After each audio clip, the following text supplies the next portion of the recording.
Hello दोस्तों, स्वागत है आप सभी का मेरे चैनल पर। तो बिना किसी देरी के डिस्गाइज प्रिंस मांगा को स्टार्ट करते हैं।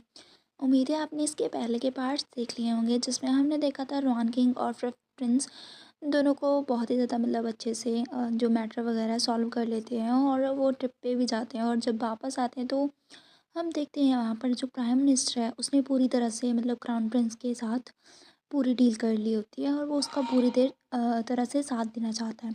तो वहाँ पर ना वो जो हमारा रॉन किंग है उसे एक स्पेशल अपार्टमेंट देता है, स्पेशल एक देता है जिसे ना हमारे रॉन किंग को हैंडल करना होगा। और जो हमारा फिफ्थ प्रिंस है और उसके सबॉर्डिनेट वो नहीं चाहते हैं कि रॉन किंग इन सब चक्करों में पड़े, क्योंकि इसका कोई अच्छा नहीं निकलने वाला, क्योंकि जो प्राइम मिनिस्टर है वो उन दोनों के खिलाफ है इसीलिए।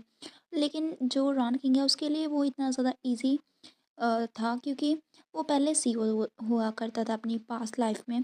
तो उसके लिए ये इतना ज़्यादा मुश्किल नहीं था और अभी वो पूरी तरह काम करने के लिए रेडी है।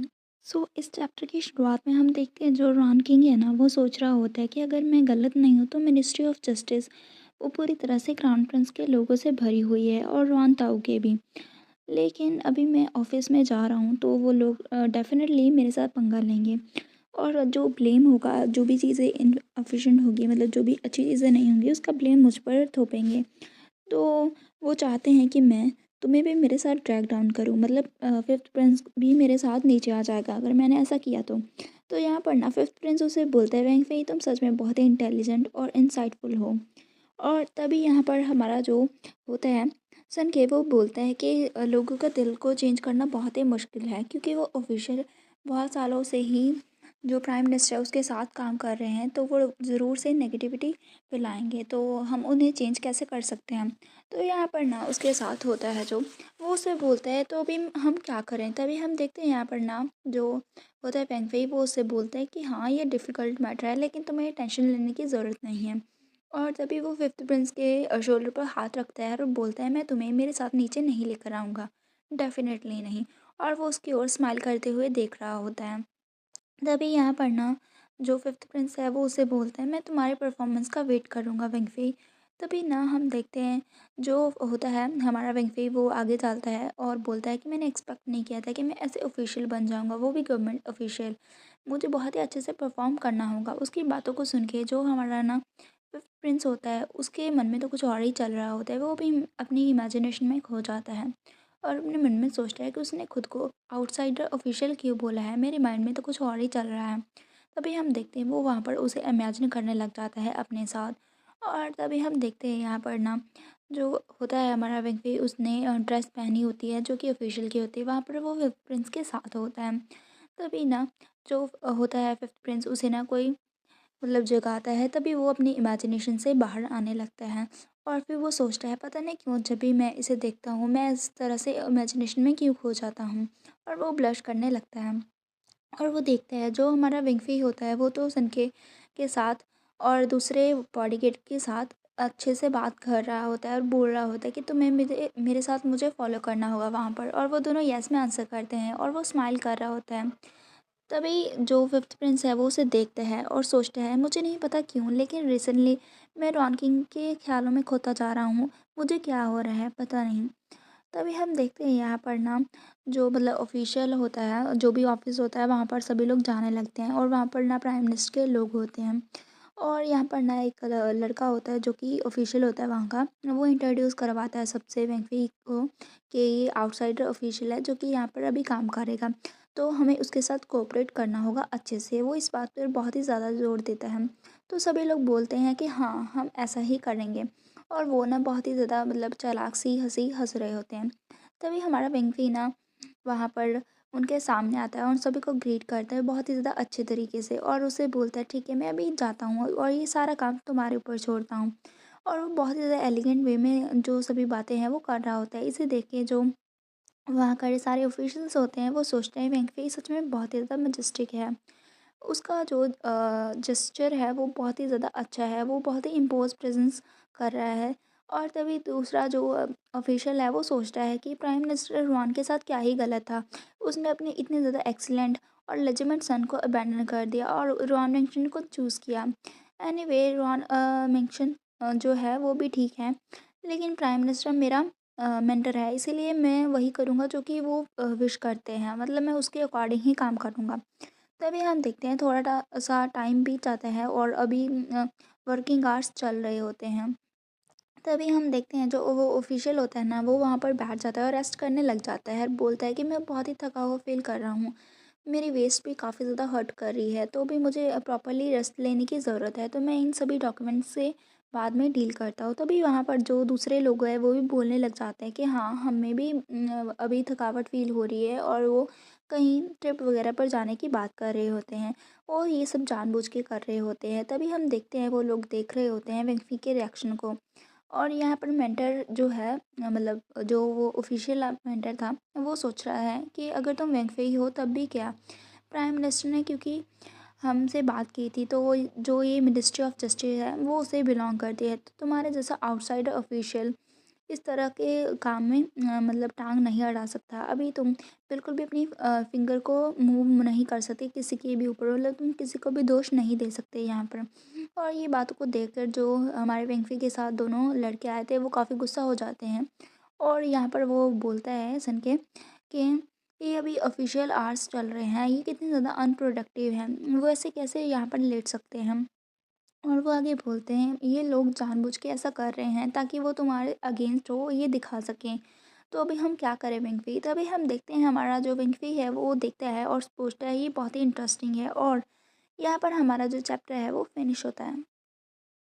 तो अभी नेक्स्ट चैप्टर में हम देखते हैं हमारा रॉन किंग अपने मन में सोचता है अभी तुम रेडी हो जाओ एक 21 सेंचुरी के कैपिटलिस्ट की पावर को देखने के लिए, और वो अपने मन में बहुत ही ज़्यादा मतलब सोच रहता है कि उसने क्या करना है, और वो वहाँ पर अपने दोनों बॉडीगार्ड्स को कुछ बताता है। तभी हम देखते हैं वहाँ पर वो स्माइल करता है, उन दोनों को तो समझ में नहीं आता उनकी बातों का। तभी हम देखते हैं वो आगे जाता है और वो ऑफिशियल लैंग को बोलता है कि अभी जो ये डॉक्यूमेंट है वो किसी सबॉर्डिनेट ऑफिशियल ने सबमिट किया है, तो इसमें जो वर्क एफिशिएंसी है उसे इम्प्रूव करने के लिए बारे में बताया गया है, और तभी वो उस डॉक्यूमेंट को आगे करता है और वो आगे बोलता है इस के अकॉर्डिंग जो त्यान डायनेस्टी है उसके जो अफेयर्स हैं ब्यूरो के लेबर के, उसे हमें इम्प्रूव करने की और भी ज़्यादा ज़रूरत है। तभी हम देखते हैं यहाँ पर जो ऑफिशियल लैंग है उसे वो लेता है और बोलता है उसे ना वेंकफी को वहाँ पर सिर्फ सबॉर्डिनेट ऑफिशियल बोलते हैं, उसका प्रॉपर नाम नहीं लिया जाता है। वो आगे बोलता है ये पेपर तुमने लिखा है, तुम इतना हार्ड वर्क क्यों कर रहे हो जबकि तुमने अभी अभी ऑफिस को लिया है, तुम थोड़ा देर रेस्ट क्यों नहीं लेते, तुम्हारी हेल्थ बहुत ही ज़्यादा इंपॉर्टेंट है। तभी हम देखते हैं वो जैसे ही उस डॉक्यूमेंट को पढ़ता है तो वो उससे पढ़ के ना शॉक होता है और बोलता है ये सबमिट किया तुमने, गलत डॉक्यूमेंट को सबमिट कर दिया है, तुम एक्चुअली में यहाँ पर इतनी जो चीज़ें हैं वो बिल्डअप करना चाहते हो, तुम ऐसा कैसे कर सकते हो। तभी यहाँ पर सभी जो उसके साथी होते हैं वो पूछते हैं कि क्या हुआ है, क्या कुछ गलत है, और यहाँ पर वो अपने मन में सोच रहे हैं कि मैंने बहुत सालों से उसे फॉलो किया है इस ऑफिशियल लैंग को, लेकिन मैंने कभी भी इसके ऐसे एक्सप्रेशन नहीं देखे हैं। क्या जूनियर सेक्रेटरी ने कुछ अनरीज़नेबल डिमांड की है? तभी हम देखते हैं वहाँ पर तो किसी को समझ में नहीं आता है। तभी वो बताने लगता है कि जो हमारा रॉन किंग है वो किसके साथ आया है। रॉन किंग का आइडिया ये था कि वो मिनिस्ट्री ऑफ पर्सनल में कुछ न्यू डिपार्टमेंट को स्टेबलाइज़ करना चाहते हैं, और वो जो न्यू डिपार्टमेंट है वो है massage room, pub and music room. और इन सभी के बारे में सुन के ना वो दोनों मतलब जो सारे ऑफिशियल हैं उन्हें तो कुछ भी समझ में नहीं आता है। तभी जो ऑफिशियल लैंग है वो बोलता है कैंटीन और गेम स्नैक ये सभी चीज़ें क्या है, क्या तुम सच में इन जो लेज़र एक्टिविटी हैं उन्हें एनरिच करना चाहते हो मिनिस्ट्री ऑफ पर्सनल में।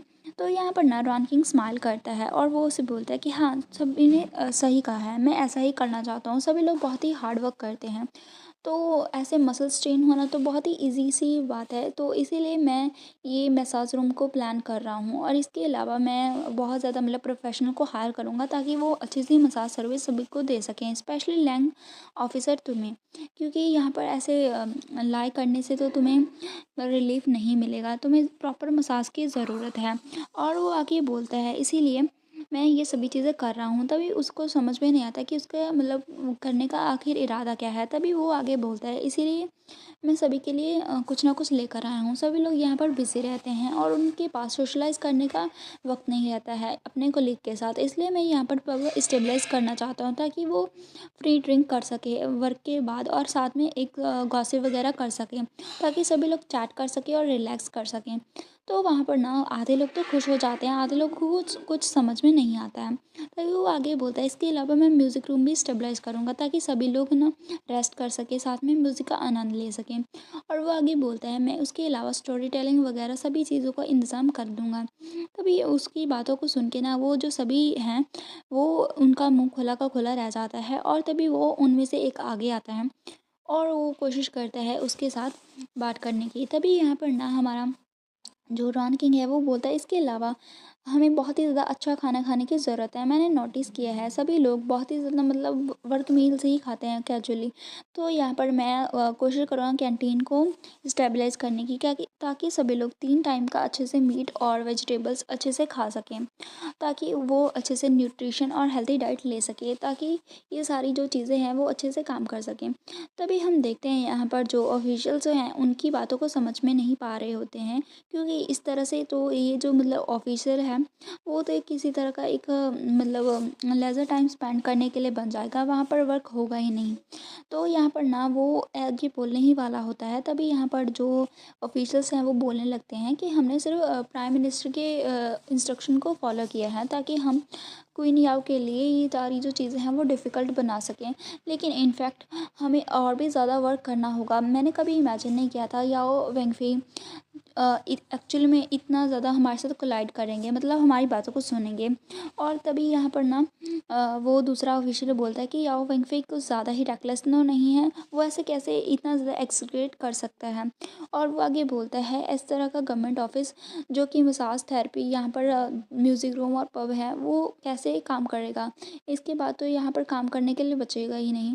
और तभी वो परेशान हो जाते हैं। तभी रॉन किंग स्माइल करता है और वो आगे बोलता है, और एक्सपेंसेस के मैटर के लिए मास्टर जो लेंगे है उन्हें वरी करने की ज़रूरत नहीं है। मेरे पास मेरी खुद की सेविंग्स हैं, वो ज़्यादा नहीं है, थोड़े बहुत हैं मेरे पास पैसे। और वो अभी बोलते हैं चलो अभी स्टार्ट करते हैं, सभी जो प्रोफेशनल्स हैं मसाज थेरेपिस्ट के लिए उसे रिक्रूट करने के लिए। और वो वहाँ से जाने लगता है। तभी जो ऑफिशियल हैं पीछे से बात करते हैं, क्या याओ वेंगफेई सिर्फ इंटेलिजेंट बाहर से ही दिखते हैं लेकिन वो एक्चुअल में फूल है। तभी दूसरा ऑफिशियल बात करता है, नहीं, ट्यूमर्स ऑलरेडी सर्कुलेट होना स्टार्ट हो गए हैं। याओ वेंगफेई फेमस ब्यूटी है जो कि 50,000 टेल 5 घंटों में मतलब खर्च कर देता है। जैसे कि आपको पता होगा जब रॉन किंग यहाँ पर आया ही था मतलब इस एरा में, तब उसने कितना ज़्यादा खर्चा किया था तभी से। और अभी हमें नहीं पता है कि वो उसका आखिर प्लान क्या है, लेकिन वो ज़रूर कुछ ना कुछ खुरापात सोच रहा है। तभी हम देखते हैं यहाँ पर जो क्राउन प्रिंस है वो और प्राइम मिनिस्टर रॉन वो दोनों बैठे होते हैं वहाँ पर और कुछ सोच रहे होते हैं।